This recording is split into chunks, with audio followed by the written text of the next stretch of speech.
everyone สวัสดีค่ะเด็กๆ วันนี้พบกับ Teacher จ๊ะเอกเช่นเคยนะคะ ในรายวิชาภาษาอังกฤษนั่นเองค่ะ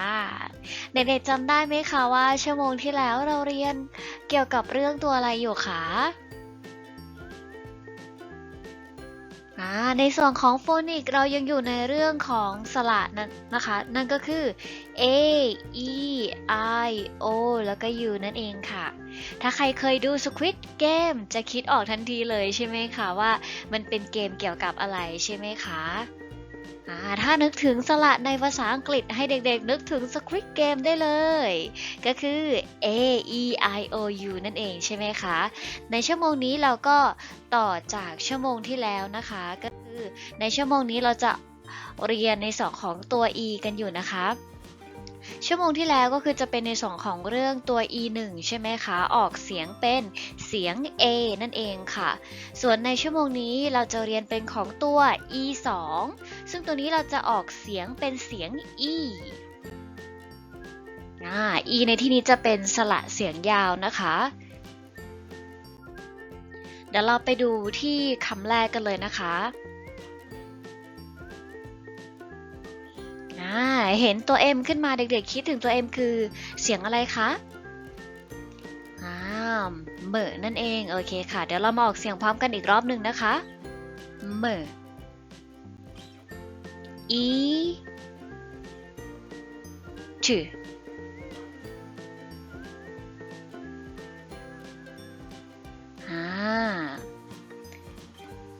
คำนี้อ่านว่า meet meet แปลว่าพบนั่นเองค่ะไปที่คำต่อไปกันเลยนะคะ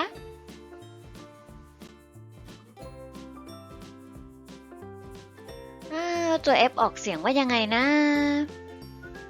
ใช่แล้วค่ะ f e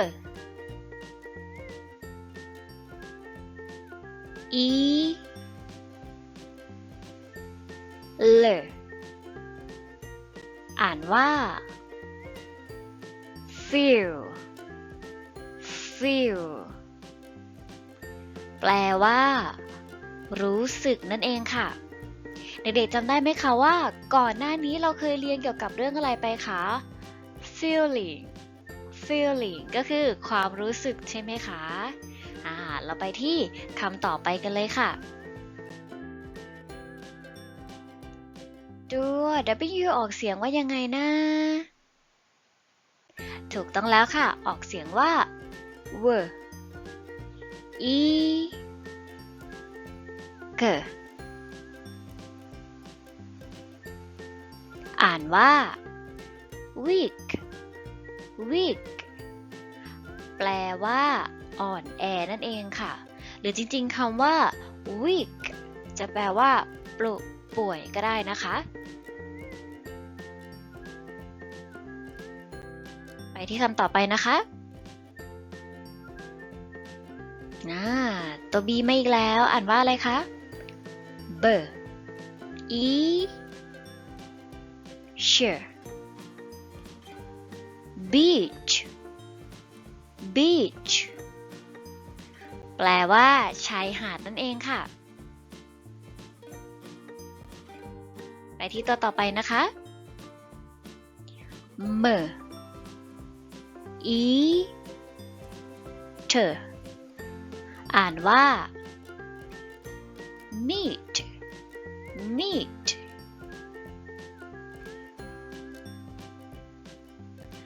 แปลว่าเนื้อนั่นเองค่ะ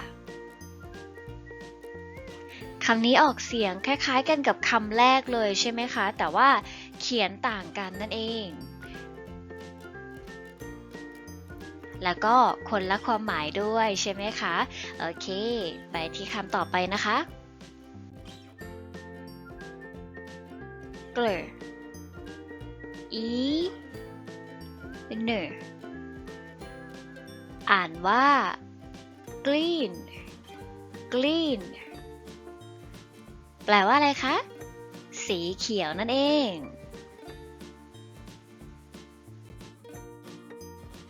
ไปที่คำต่อไปนะคะ n e d อ่านว่า need need แปลว่าต้องการไปที่คำต่อไปนะคะ fur e d อ่านว่า feed feed แปลว่าให้อาหาร